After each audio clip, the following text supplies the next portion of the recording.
Nadapa, nadulas at nahulog man sila sa stage, ang mga celebrities na ito ay naniniwala na the show must go on. The Philippine Showbiz List presents mga artistang nadapa, nadulas at nahulog sa stage. Herlene Budol. Noong October 22, 2019, isang nakakagulat na insidente ang naganap kay Herlene Hipon Budol sa Wawawin ni Willie Revillame. Sa isang segment kung saan nagpapakitang gilas ang mga co-host, nagpasiklab siya sa pamamagitan ng ilang head rolls na ikinatuwa ng lahat. Ngunit pagkatapos ng kanyang mga head rolls, nahilo si Herlene at nawala ng balanse. Sa kasamaang palad, nahulog siya patungo sa isang cameraman na nakapwesto sa audience area. Dahil dito, bumagsak siya ng paharap sa sahig at hindi nagawang saluhin ng cameraman. Isa pang nakakabiglang pangyayari ay nangyari nitong GMA Gala 2024 kung saan si Herlene ay muling napansin matapos siyang mahulog mula sa stage. Sa halip na magpanik, confident niyang iniflip ang kanyang buhok at ngumiti. Ang moment na ito ay agad na pinuri ng mga netizens. Si Barbie Forteza naman ay mabilis na tumakbo papunta kay Herlene upang tumulong kasama ang iba pang staff. Kim Chiu. Nakakabigla at hindi inaasahang insidente ang naranasan ni Kim Chiu noon bilang Queen of the Dance Floor ng ASAP. Unang insidente ay nangyari noong 2012 sa ASAP kung saan nag-perform sina Kim at Enchong D ng isang ballroom dance number na may kasamang pag-ikot at pagbuhat. Habang nagka-cartwheel si Enchong, aksidente niyang natamaan ang ulo ni Kim. Pagkatapos ng cartwheels, binuhat ni Enchong si Kim sa kanyang balikat. Sa kasamaang palad, nabitawan niya si Kim, dahilan para tumama ang ulo nito sa sahig. Ang pangalawang insidente ay noong 2015 sa ASAP 20, sa isang bullfight-inspired number. Nagsimula ang sayaw sa paglift kay Kim. Ang backup dancer na naka-assign magbuhat kay Kim ay iniligay siya sa kanyang likod, ngunit nawala ng balanse at nahulog si Kim. Ang pangatlong insidente ay nangyari noong February 18, 2018 sa ASAP rin. Kasama ni Kim sa isang mirror dance si Yasi Pressman. Sa kalagitnaan ng sayaw, kinailangan ni Kim humiga sa isang fiberglass panel na binuhat siya ni Enzo Pineda at Aaron Villaflor at ilang backup dancers. Sa kasamaang palad, dumulas ang katawan ni Kim mula sa fiberglass at nahulog siya sa sahig. Chris Aquino. Noong 90s, isa nakakabigla at hindi inaasahang insidente ang nangyari sa GMA Super Show kung saan ang Queen of All Media si Chris Aquino ay nahulog sa stage. Kasama niya sa episode na yon si Rene Requestas upang ipromote ang kanilang pelikulang Pido Dida. Ang naturang insidente ay naganap habang sila ay ipinakilala ng mga host na sina Mariz Ricketts at Maricel Laksa bilang bagong love team na dapat abangan. Sa kanilang pagpasok sa stage, mayroon itong 3 hagdan, isa sa kanan, isa sa gitna at isa sa kaliwa. Sa pagitan ng mga hagdan ay may open space na tinabunan ng tela na naging sanhi ng aksidente. Habang pababa sina Chris at Rene patungo sa kanilang mga fans, hindi inaasahan ni Chris na ang kanyang kaliwang paa ay sasakto sa bakanting area na tinabunan ng tela. Dahil dito, siya ay nadulas at nahulog, tumama ang kanyang ulo sa hagdan.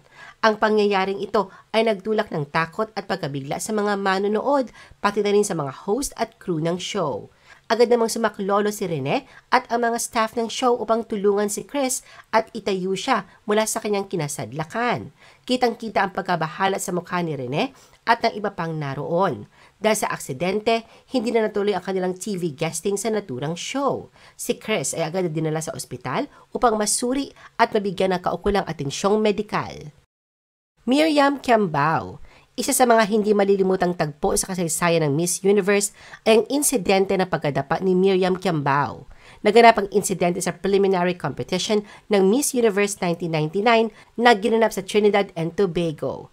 Habang naglalakad si Miriam sa entablado, suot ang kanyang eleganteng evening gown, aksidenteng natapakan ng kanyang takong ang tren ng kanyang damit. Dahil dito, nawalan siya ng balanse at nadapa sa harap ng libo-libong manonood. Sa kabila ng nakakabiglang pangyayari, nagpakita si Miriam ng hindi matitinag na determinasyon at kagandahang loob. Agad siyang bumangon mula sa pagkadapa. Iniharap ang sarili sa mga manonood at ngumiti ng buong kumpiyansa. Ang kanyang mabilis na pagbangon at pagpapakita ng composure ay agad na pinalakpakan ng mga manonood. Dahil sa kanyang kakaibang pagharap sa insidente, hindi lamang siya naging paborito ng mga manonood, kundi nakuha rin niya ang respeto ng mga horado. hindi naglaon kinoronahan si Miriam bilang first runner-up sa Miss Universe 1999. Claudine Barreto. Noong April 13, 2003, naganap ang isa nakakabigla at hindi inaasahang insidente sa noontime show na ASAP. Si Claudine na noong panahong yun ay tinaguri ang newest box office queen ay inanyayahang gumawa ng opening spiels para sa palabas.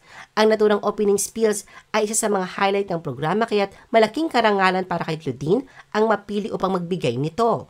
Habang bumababa si Claudine sa isang matarik na hagdanan upang i-deliver ang kanyang spiel, isang hindi inaasahang pangyayari ang naganap. Sa kanyang huling hakbang, siya ay nadapa dahilan upang mawala siya sa balanse.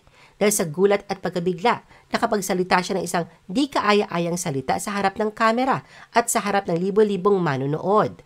Maraming mga manonood ang nagulat at hindi makapaniwala sa nangyari. Gayunpaman, si Claudine ay mabilis na nakabawi.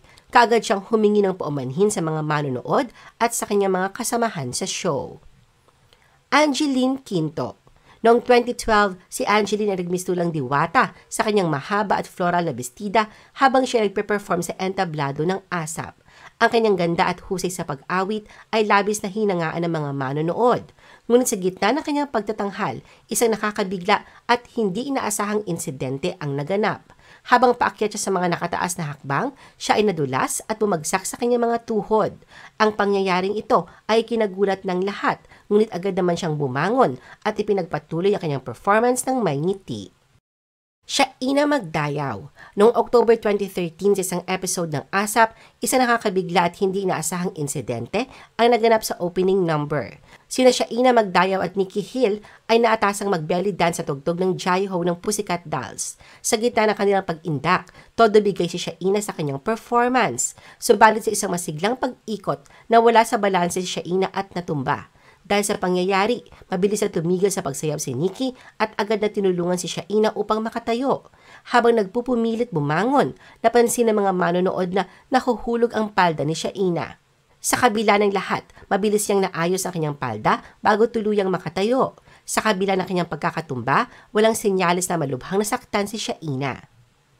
Maine Mendoza. Si Maine Mendoza ay naging viral sensation matapos ang isang kapansin-pansin na pagkakadapa sa entablado na nagresulta sa literal na pagkatumba niya sa sahig.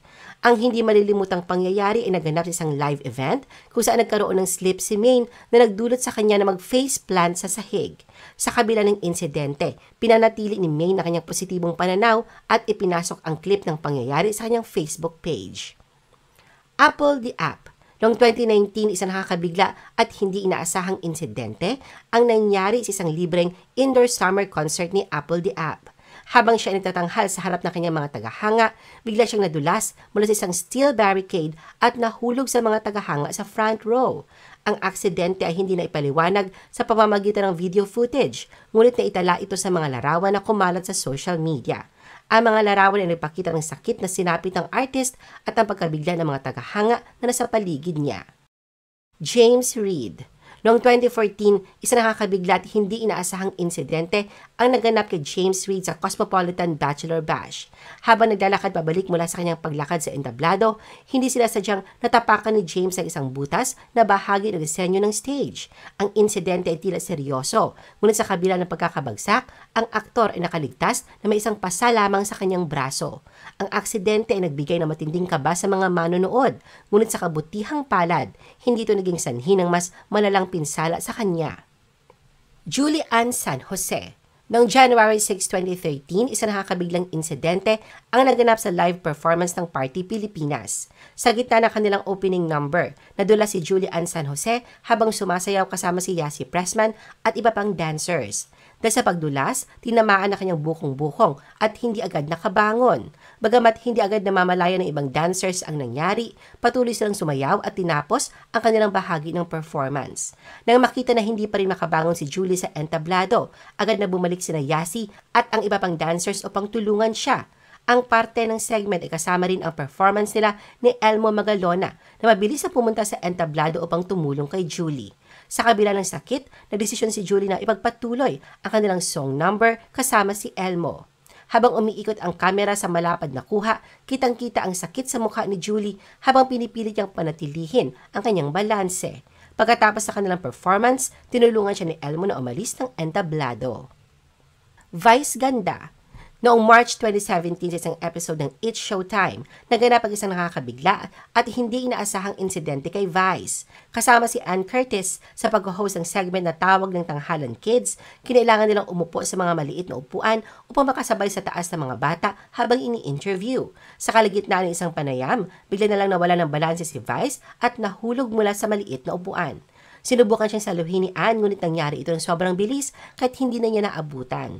Sa isa pang pagkakataon sa parehong programa, habang naglalakad at umiikot, nawalan muli ng balanse si Vice at nadapa sa harap ng cameraman. Agad naman siyang tinulungan ni Vong Navarro at Jong Hilario na bumangon. I-post ang inyong comments at reaction sa baba. At huwag kalimutan na i-like at i-share ang video na ito. Gusto mo pa ba ng ibang showbiz videos? Panoorin ang aming iba pang top viewed videos. Para sa aming mga YouTube viewers, pumunta lang sa description ng video na ito o i-click ang link sa itaas ng screen. Para naman sa mga Facebook viewers, ay maaari ninyong hanapin ang mga link sa comment section ng video. I-follow nyo din kami sa Facebook at mag-subscribe sa aming YouTube channel. Thanks for watching!